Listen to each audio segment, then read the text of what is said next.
On this week's episode, we're going to talk about how I deal with large cases versus small cases.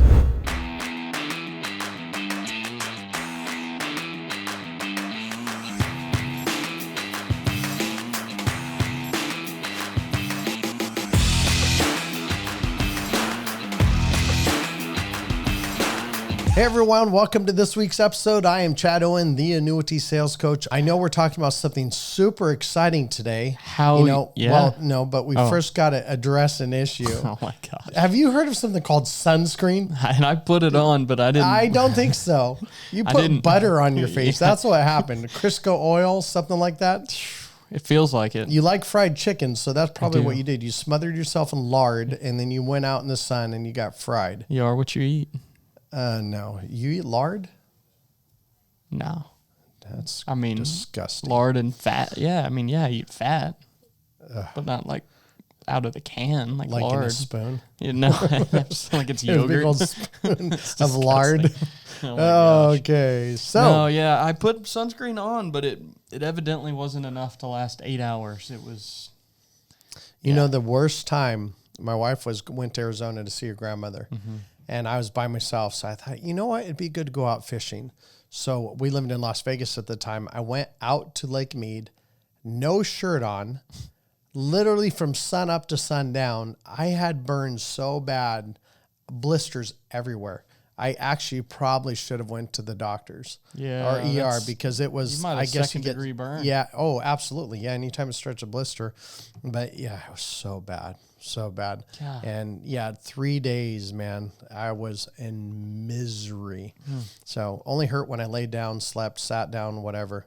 I did have shorts on. So. Oh, that's good. Yeah, well, speaking of fishing and vacations, you're currently on the East Coast traveling about. Yep. At the time that this podcast is airing. Yep. Chad is somewhere out on the East Coast somewhere. D.C., Philadelphia, Baltimore, Charlotte, Norfolk, and I think we'll end up in New York. That's where we're going to watch 4th of July this year. Nice. So I actually got a hotel overlooking the East River, and it's actually going to be facing the fireworks, and it's going to be pretty cool. I love it. Yep. I love it. Fireworks in the sky, fireworks in my marriage. There you go. Hey, there's what the secret good sauce. is success, though, if you can't celebrate it with the ones you love? It's true. And Leilani plays a lot. She plays a big role in the success. So she plays the majority of the role. Yeah. Awesome. Well, get started. Hopefully you're safe right now, Chad, as we project this out. If not, this video is worth a lot of money because I'm dead. It's the last. So let's save this. The last episode. We're over 200 now. Gotta be. Yeah. I don't even know. I haven't checked it. Even though I told you to be sure and announce when our 200th episode is, when I know we're over that now. You had one job. Yeah, one. Yep. Okay. So how you respond to large cases versus small cases. Now, this is an interesting topic because I think that the nature of most agents is to probably try to do extra when they have large cases to try to get that deal. And most agents will try to, it seems like to me, try to skate by on the smaller ones just to... Because the money's less important to the people that have less money? Well, and that's what we need to address. I mean, I don't care if they have 10 million or they have 100,000. It's the same process to me. I go through the same fact finders. I go through the same explanation. I have illustrations. I mean, there can be some things more complex in larger cases, but there can also be things more complex in smaller cases. I mean, if you're trying to get someone that has $100,000 to get them to be able to retire comfortably, that can be very, very challenging. It can be a challenge. So I wouldn't say complexity ever has to do with size of the case. Sure. You know, it's not a perfect correlation, at least, right? No. I mean, like if you look at one, so I guess process-wise, everything's the exact same. Everything is exactly the same every single time, no matter what the case. That it's always, I introduce myself, I explain who I am, I tell them what I'm going to do. We go through the fact finder. I explain how the products works. It doesn't matter the dollar amount. It's the same. It doesn't matter the dollar amount. It doesn't matter the lead source. It's the same process every single time. That's what I want to tell agents, because there's so many agents out there that worry about leads. I mean, that's the number one, right? That's the number one thing. I want more leads.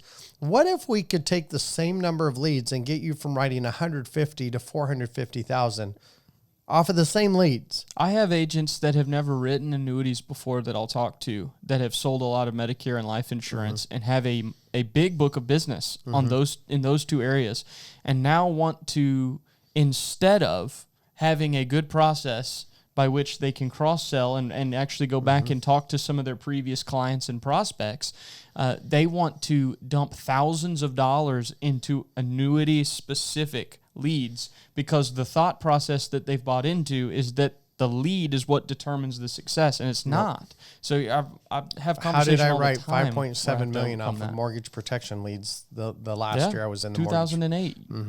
And that was all off of mortgage protection leads. Now, would I go back to mortgage protection leads? Probably not at this point. Not I mean, at if all. you had to, I imagine you would. But I that would be tough because, I mean, I think I just cracked a little over 23 million for the year, and that's all annuity specific leads. But I also spend 200,000 plus a year in marketing. Yeah. If I had to, yes, I would absolutely go back to Medicare. I never was, but I would do Medicare if I had to. I would do mortgage protection. I would do life insurance. I would do whatever I had to get in front of the client. And I'm going to balance this out. Obviously, if I have a Medicare lead, I'm taking care of the Medicare first. If I'm doing life insurance lead, I'm taking care of the life insurance first. Yeah. I'm not bait and switch, hook them and, try and get them into something that they didn't call me out for. Right. But when I prove that I'm an expert in the life insurance or the long-term care or the Medicare, then I can show them, hey, I can help you in other areas as well. It's true. I will say, too, that the fact that your process is consistently the same with a client that's putting $100,000 into an annuity or a client that's putting $4 million into different annuities, and your process is the same, like the way that you explain it, the way that you present it, the way that you talk to them, the way that you treat them, all of that is consistent. It kind of blows agents' minds when they hear that, especially the phone call. It doesn't matter. I mean, they all need help, and that's the thing. I don't get my emotions any different. I mean, you guys have seen me, right? I come in, if I have a $500,000 week or I have a $4 million week, I'm still the same, right? I mean, if it's a $2 million case, I don't sit there and go, oh my gosh, I had a $2 million case. To me, it's just as important as the person I just helped with $100,000. I just don't get emotionally attached to other people's money. I don't even get emotionally attached to my own money. Yeah. So why would you base your process and system based off of how much they are? I actually get a lot of business by this. Hey, there's this guy on TV or the radio. They say if you don't have 500,000, you're not worth anything. You're not important to them. They're not even going to give you the time of day. Yeah. It's like, what kind of a slap in the face? And even people that have a lot of money, I'll say that as well. I go, you know what? You do well and you could have pretty much anybody help you. But if it really gets bad, they're going to help the people that they have 10, 15, 20 million with instead of helping someone that's 2 million. They're always going to pick the big fish first when the market starts to fall. Totally. And, I don't work that way. Yeah. My cell phone is given to every single client that I help, period. Yeah. Yeah, and I think that's one area that blows some agents' minds is that your phone scripts, your call process is the exact same regardless of the lead source. It doesn't matter. But there's some benefits here, and that's actually one thing that I wrote down was the benefits of having a consistent process. You only need to remember one process. Think about how good you get. That's all I can do. Oh, yeah. Think about how good you can get when you're focused on one thing versus, oh, wait, was this this lead or was this this client has 250,000, so now I need to do this extra little thing. Yeah. This one only has 80, so okay, I can just do this. It's like that just becomes complicated. You're just spending time spinning your wheels. Absolutely. Versus just getting good at one thing and using that one thing for everybody. Yep. Now, I will add one caveat, but it's not based on case size. It's almost always based on needs and complexity of the individual case, which we've already described is not a perfect correlation between large cases and small cases as far as complexity goes. But where it's needed, one thing that you don't do for everybody that you will do for some is the full income plan. right? Correct. You're talking about if we have to layer. Yeah. So in other words, you have someone that's maybe 60 years old and Social Security kicks in at 62 or 66, whenever they decide to do that. They may have pensions that come in at different times. We may need to ladder annuities at different times. In other words, they have more than enough income the first 5 years, but then 5 years later, they need more income coming in. But there's also something called reverse, where you don't do an increase of income, you do a decrease of debt. So in other words, if they pay off their house in 10 years, they're not going to have part of that mortgage payment anymore. They'll still have taxes and insurance, but so there's many ways you can do that, but that is generally your larger cases. It is just because generally they're dealing with more. So that's why we say it's not a perfect correlation between larger cases and complexity, but there is, I guess, a higher percentage of complex cases that are simultaneously large cases. And I don't treat them any different. Right. I mean, once again, it doesn't matter if we're doing income plan, if we're doing $100,000 case, if we're doing $5 million. I actually just had my first client ever. My largest case before was $4 million. It was 3.7, then it was $4 million, which was 2 years ago. And then I just had a client just put in some more money for their kids. So now we're up to about 5.2 million for the largest client ever. Nice. So that's been really nice, but it doesn't matter to me. I mean, if they came back and they said, hey, I want to put another $1 million, I'm going to treat it the same as somebody called me and said, hey, I want to put another 50,000 in to theirs. It just honestly doesn't matter. It's if you start to look at the case size, you start to be influenced about how you're going to interact with the client when you meet with them. Yeah. And to me, it doesn't matter. I will treat everybody with the same respect. It's like that old saying, you can tell the character of a person by, do you treat the maitre d' different than you treat the busboy? Do you treat the janitor the same way you treat the general manager of the hotel?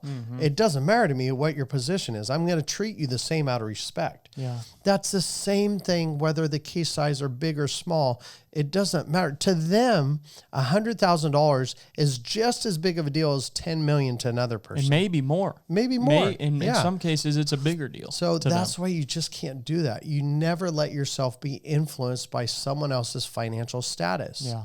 I mean, that's it just, I see this. The story of the widow's mite. Well, of course, yeah. You have the seconds count, pennies count in that story. Why do pennies count? Well, because Jesus mentioned that lady, that's all she had, gave out of her lack where everybody else was given out of their abundance. And then seconds count because that never would have been in the Bible if that wasn't a big deal. Yeah. So seconds count for the rest of history here on earth. Everybody's going to hear about that story. And who knows, maybe we'll get up to heaven and there's that lady right there. Maybe. Just, well, this is what I was thinking at that time, whatever it is. Who knows? May have storytelling by Grandma Might, so. Grandma Might. But you just, it goes to show you, does someone treat a homeless person different than a business person in a suit? A lot of times they do. I don't. Yeah. They're just as important. So relationships are just important no matter what their financial status is. The amount of effort you put into someone doesn't matter what their financial status is. You help them. Now, there is a balance there, though. Yeah. If they have under 50,000 emergency fund savings and 50,000 investable amounts, I don't help them, not because I don't want to. It's because that's emergency funds. It should be, pretty well left alone. Yes, correct. That needs liquidity.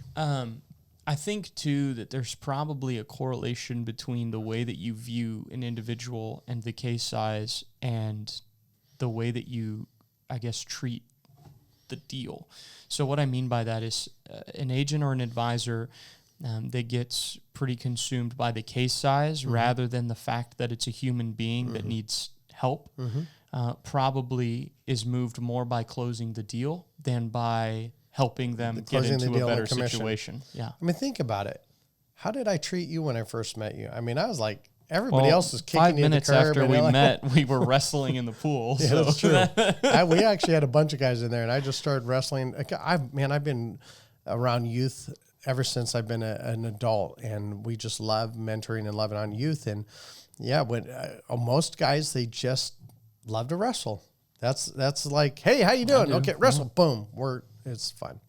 But I agree. Well, And I gave you a lot of grace and didn't hold you under water for that long. It might be a little different now. I might hold you under for a little longer. I think I held you under for a little while. Oh my gosh, you never even got my head under water. I'm one of the few that have. You have not. That's because you sucker punched me in the back of the head and you put smelling, the chlorophyll or whatever over my face. Hey. That's the only way. You got 12, 13 seconds to get them incapacitated. That's my old Yeah. life. Krav Maga. Yeah, but it is, just don't, people will know where your heart is by the way you treat them based off of what they have. And even if you don't come out right and say that, they're going to know that. Yeah. People can feel that. Oh, we can sense intentions and we can sense phonies. 100%. Yeah. Is that it? That's it. Wow, that's it. Okay, guys. Well, I appreciate you listening to this episode. Hey, real quick, couple things. Go to YouTube, like, subscribe, ring the bell, and we have books again. We have my Stress and Rocking Chairs books back. And like I said, they go really quick. We get them in bulk orders, and we just got a bulk order coming. I'm staring at them right now. So go to stressandrockingchairs.com, give these books out for your clients, and I'm telling you, watch what happens. If you're not part of our training academy, go to Retirement Realized Agents Academy. We can help do your training, and you learn literally from everything I'm doing, hands-on. So, okay, have a great day, and of course, happy selling.